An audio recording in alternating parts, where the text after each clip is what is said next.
नमस्कार, मैं हूं आपके साथ गौरव राजेंद्र। बुलेटिन की शुरुआत करते हैं। उत्तर प्रदेश विधानसभा परिषद में मुख्यमंत्री योगी आदित्यनाथ ने संबोधित किया, जहां उन्होंने विपक्ष को जमकर घेरा।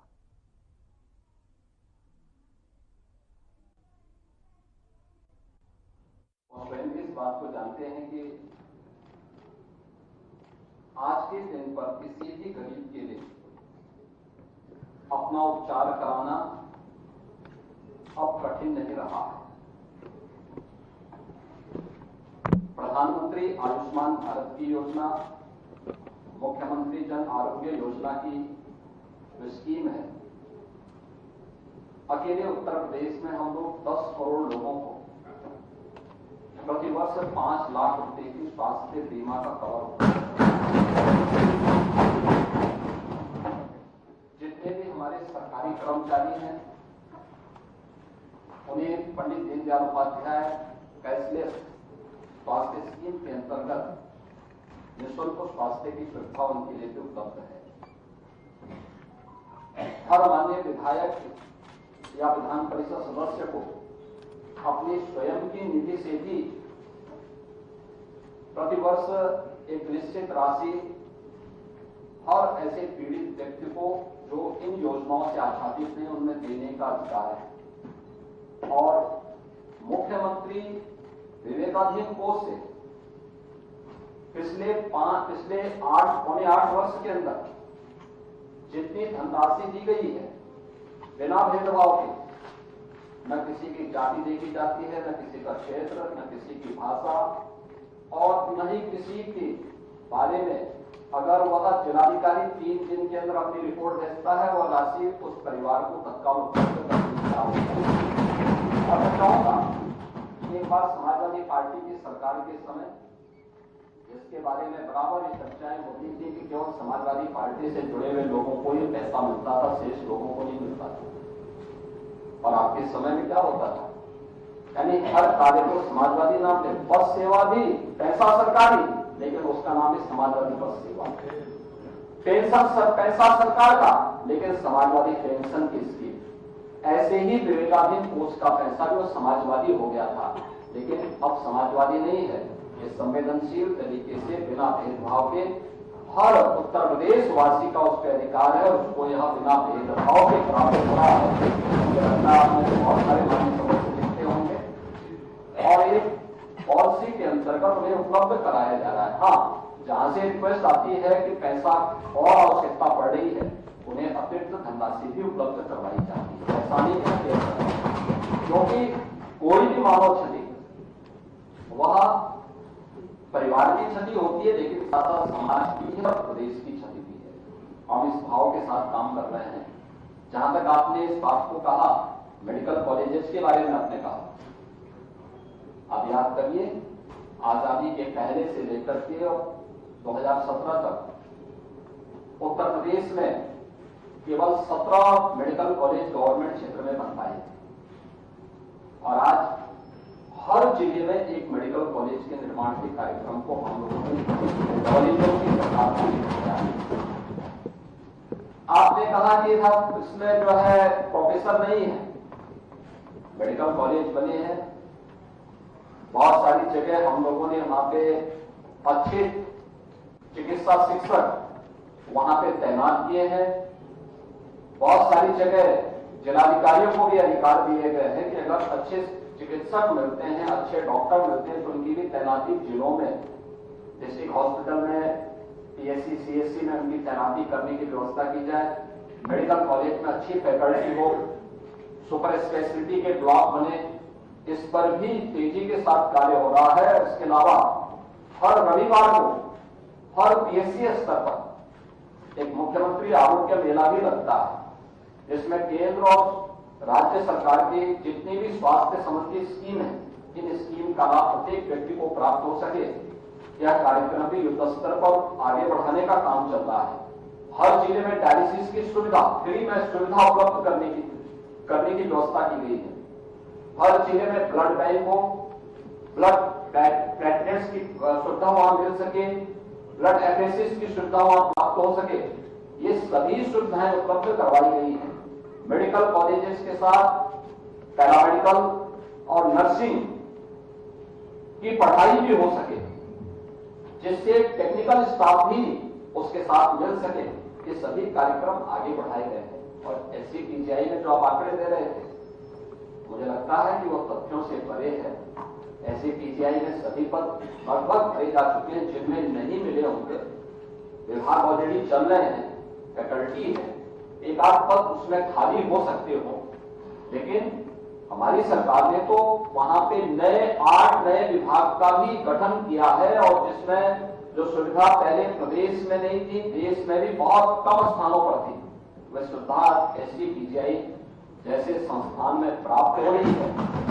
कुल 1200 की क्षमता वाला हॉस्पिटल और 2200 बेड का हॉस्पिटल बनकर के काम कर रहा है। अच्छे संस्थान में, प्रदेश के अच्छे संस्थान में, बल्कि उत्तर भारत के एक अच्छे संस्थान के रूप में पीजीआई काम कर रहा है। मुझे नहीं लगता है कि आपके द्वारा उठाए गए मुद्दों पर कोई तथ्य भी है, और अगर होंगे तो विभाग उसको तत्परता के साथ आगे बढ़ाने का काम भी करेगा। स्वाभाविक रूप से दलीय प्रतिबद्धता और अपने मुद्दों को रखते हुए चर्चा को और भी गंभीर बनाना और उन मुद्दों के अनुरूप इस चर्चा में सक्रिय रूप से भाग लेना जो सदन का महत्व ही इससे बढ़ता है। मैं उन सभी सदस्यों को, जिनमें 28 माननीय सदस्य सत्ता पक्ष की ओर से इस पूरी चर्चा में भाग लिए हैं, मुख्य विपक्षी दल समाजवादी पार्टी की ओर से 6 माननीय सदस्यों ने और निर्दलीय समूह की ओर से हमारे अलग अलग माननीय सदस्यों ने, 6 अन्य माननीय सदस्यों ने भी, जो सत्ता पक्ष से भी जुड़े हुए हैं और साथ साथ अन्य शिक्षक समूह से जुड़े हुए हैं, इन सब ने भी चर्चा में भाग लिया है। मैं इन सभी माननीय सदस्यों का हृदय से धन्यवाद ज्ञापित करते हुए पूरी चर्चा में आज मैं भाग लेने के लिए यहां पर आपके बीच में उपस्थित हुआ हूं। महोदय, 18 फरवरी को राज्यपाल जी का संयुक्त सदन में एक भाषण हुआ था। राज्यपाल एक संवैधानिक पद है और अपने संवैधानिक उत्तरदायित्वों का निर्वहन करने के लिए ही वर्ष की शुरुआत के पहले सत्र में उनके द्वारा दोनों सदनों को एक साथ संबोधित किया जाता है। भाषण का उद्देश्य मुख्य रूप से अगर पहले से चली आ रही सरकार है तो उसकी उपलब्धियों के बारे में चर्चा करना और फिर सरकार की भावी योजना के बारे में अवगत कराना भी होता है। अगर नई सरकार है तो उस नई सरकार को आगे का उसका रोडमैप क्या होगा, इसके बारे में सदन को अवगत कराने के लिए ही माननीय राज्यपाल संयुक्त सदन को संबोधित करती है। मुझे बताते हुए बहुत दुख हो रहा है कि एक परिपाटी सी बन गई है कि राज्यपाल आएंगे तो उनके अभिभाषण का विरोध, आप पक्ष समर्थन करते हैं या विरोध करते हैं, उसके लिए सदन में चर्चा के दौरान आपको पर्याप्त समय मिलता है।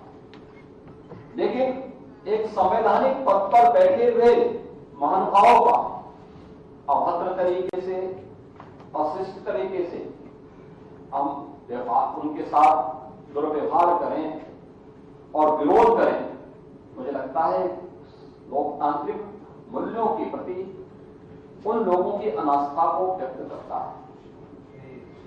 हम संवैधानिक पदों की अवमानना तो कर ही रहे हैं, साथ साथ बाबा साहब डॉक्टर भीमराव अम्बेडकर के द्वारा दिए गए संविधान की भी अवमानना करने का काम कर रहे हैं।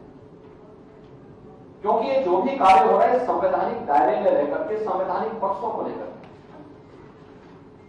सम्मानजनक तरीके से हम आगे बढ़ा सकें। लोकतंत्र में संवाद से लोकतंत्र चलता है। क्या आवश्यक नहीं कि आप हमारी बातों से सहमत होई, या ये आवश्यक भी नहीं कि हम आपकी बातों से सहमत होई, लेकिन ना मैं आपको आपकी बात बोलने से रोक सकता हूं, ना आप ही मेरी बात बोलने से आप मुझे रोक सकते हैं। दोनों को एक संवैधानिक अधिकार भी मिला हुआ है कि हम अपनी बात को एक संवैधानिक दायरे में मर्यादित तरीके से, शिष्ट तरीके से हम अपनी बातों को चर्चा के दौरान रख सकें। लेकिन हम लोग इस प्रकार का आचरण एक संवैधानिक पद पर बैठे हुए महानुभावों के प्रति व्यक्त करें, मुझे लगता है कहीं भी ये संवैधानिक भी नहीं है और लोकतांत्रिक भी नहीं है। तो सबसे पहले समाजवादी पार्टी जो मुख्य विपक्षी पार्टी है, दोनों सदनों में उसका जो आचरण था वह किसी भी स्थिति में लोकतांत्रिक भी नहीं था और संवैधानिक भी नहीं था। और मुझे लगता है कि पूरा सदन इन बातों से सहमत होगा। और मैं चाहूंगा कि जैसे माननीय सदस्य चर्चा के दौरान अपनी मुद्दों पर सहमति या सहमति पर अपने विचार व्यक्त करते हैं, शालीनता के साथ अपनी बातों को आपको सुनना चाहिए था, महानुभाव के प्रति अपना सम्मान व्यक्त करना चाहिए था, फिर अपनी बात को सदन में आप रख सकते। लेकिन आप लोगों ने इससे इतर राज्यपाल जी के प्रति जिस प्रकार की अभद्र भाषा का प्रयोग किया था, जिस प्रकार के नारे लगाए थे, कोई सभ्य समाज और कोई भी एक आदर्श लोकतांत्रिक व्यवस्था इसको कतई स्वीकार नहीं कर सकती है। और मुझे लगता है कि यह एक दुखद पहलू समाजवादी पार्टी के आचरण में इस दौरान समवेत सदन में देखने को मिला है।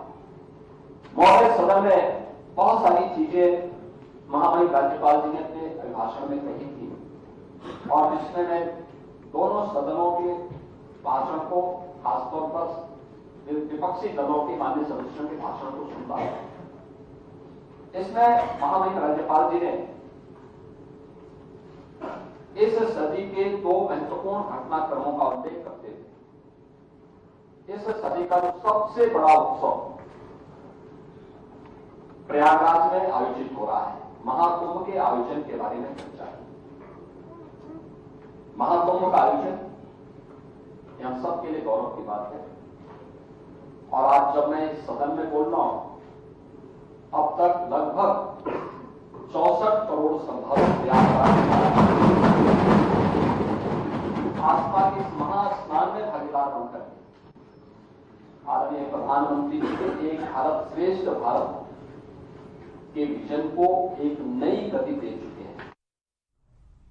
उधर पीएम मोदी ने गुवाहाटी में advantage Assam 2.0 investment and infrastructure summit 2025 का आयोजन में जो है उन्होंने भाग लिया और उद्घाटन किया। और साथ ही आपको बता दें कि गुवाहाटी में एडवांटेज असम 2.0 निवेश और इंफ्रास्ट्रक्चर शिखर सम्मेलन में प्रधानमंत्री नरेंद्र मोदी ने कहा कि आज भारत अपनी स्थानीय आपूर्ति श्रृंखला को मजबूत कर रहा है। आज भारत दुनिया के अलग अलग क्षेत्रों के साथ मुक्त व्यापार समझौते पर कर रहा है। और इसके साथ ही उन्होंने कहा कि ईस्ट एशिया हमारी कनेक्टिविटी सशक्त हो रही है और पूर्व यूरोप आर्थिक गलियारे में भी इनकी नई सफलता लेकर आ रहा है। पूर्वी भारत और नॉर्थ ईस्ट की भूमि आज एक नए भविष्य की शुरुआत करने जा रही है। एडवांटेज आसाम पूरी दुनिया को असम के पोटेंशियल और प्रोग्रेस से जोड़ने का एक महाअभियान है। इतिहास गवाह है कि पहले भी भारत की प्रॉस्पेरिटी में ईस्टर्न इंडिया का बहुत बड़ा रोल हुआ करता था। आज जब भारत विकसित होने की तरफ बढ़ रहा है तो एक बार फिर ईस्टर्न इंडिया, हमारा ये नॉर्थ ईस्ट अपना सामर्थ्य दिखाने जा रहा है। एडवांटेज आसाम को मैं इसी स्पिरिट के रिफ्लेक्शन के रूप में देख रहा हूं। मैं असम सरकार को,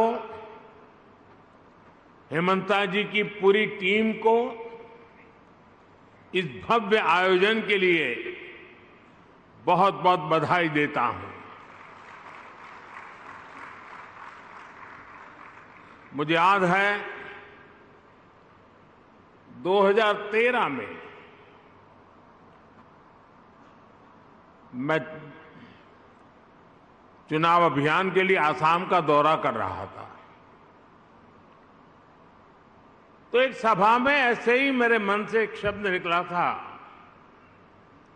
और मैंने कहा था, वो दिन दूर नहीं जब लोग अल्फाबेट पढ़ना शुरू करेंगे तो कहेंगे ए फॉर आसाम।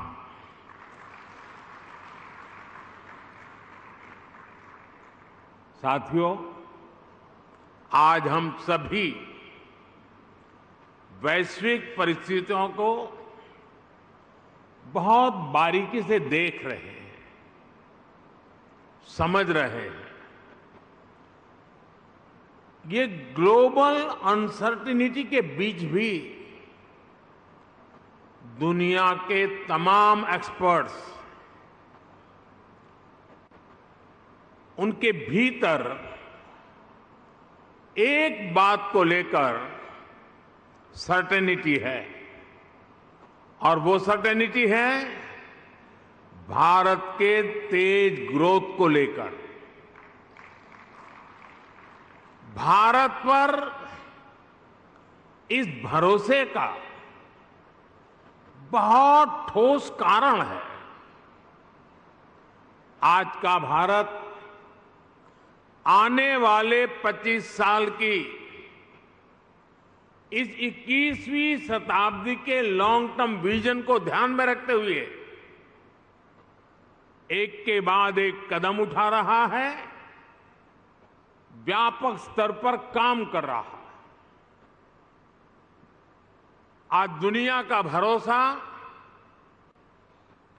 भारत की युवा आबादी पर है,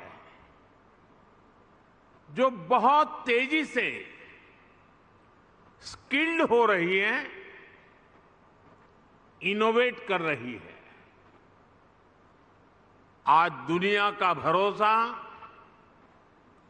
भारत के उस नियो मिडिल क्लास पर है जो गरीबी से निकलकर नई एस्पिरेशन के साथ आगे बढ़ रहा है। आज दुनिया का भरोसा भारत की उस 140 करोड़ जनता पर है जो पॉलिटिकल स्टेबिलिटी और पॉलिसी कंटिन्यूटी को सपोर्ट कर रही हैं। आज दुनिया का भरोसा भारत की उस गवर्नेंस पर है जो लगातार रिफॉर्म कर रही है। आज भारत अपनी लोकल सप्लाई चेन को मजबूत कर रहा है। आज भारत दुनिया के अलग अलग रीजन्स के साथ फ्री ट्रेड एग्रीमेंट्स कर रहा है।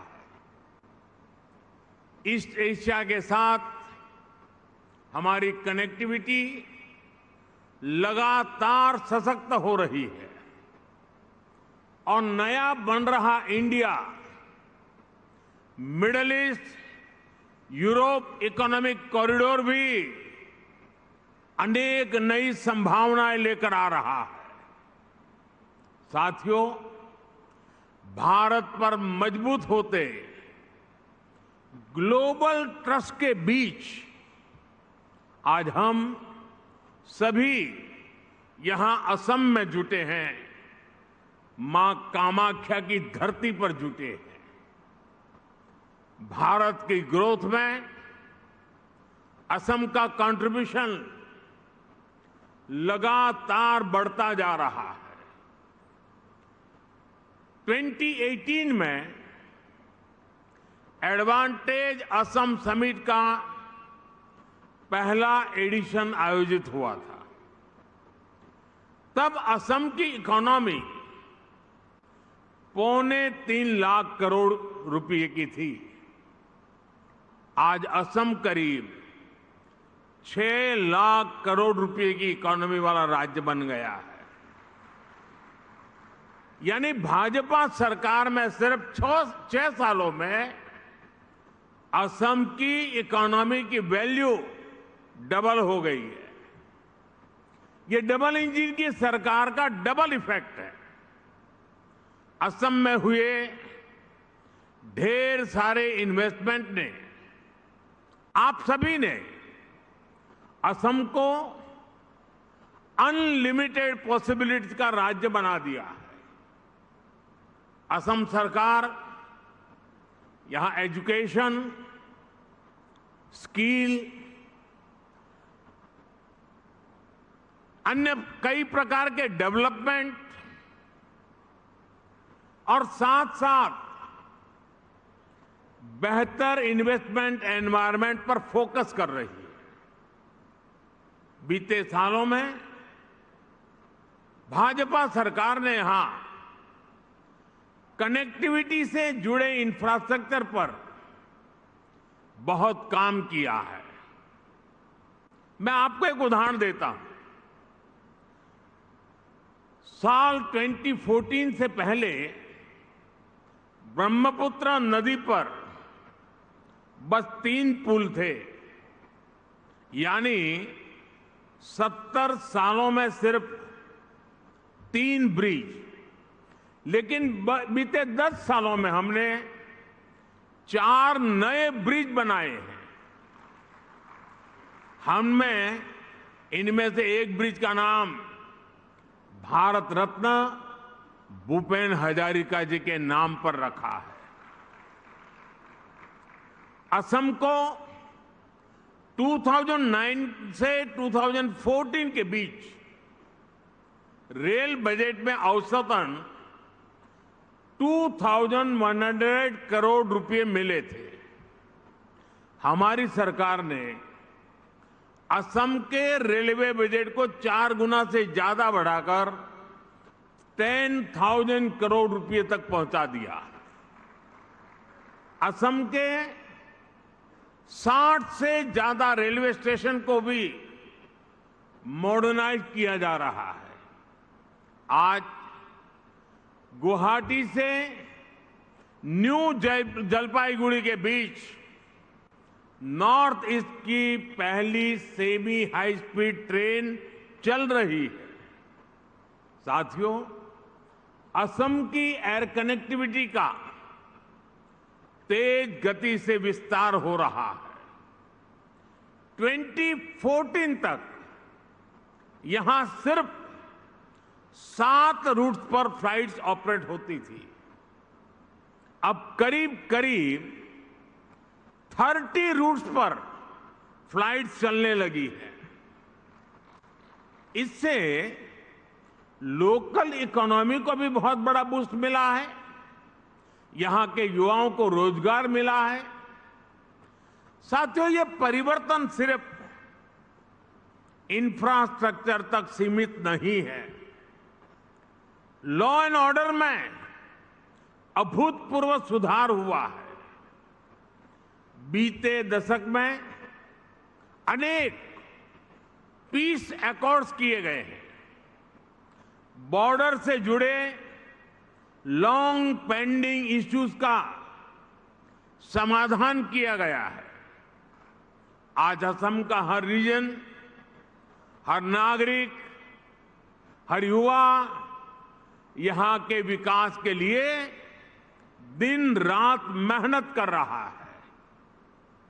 साथियों, आज भारत में इकोनॉमी के हर सेक्टर में, हर लेवल पर बड़े रिफॉर्म्स हो रहे हैं।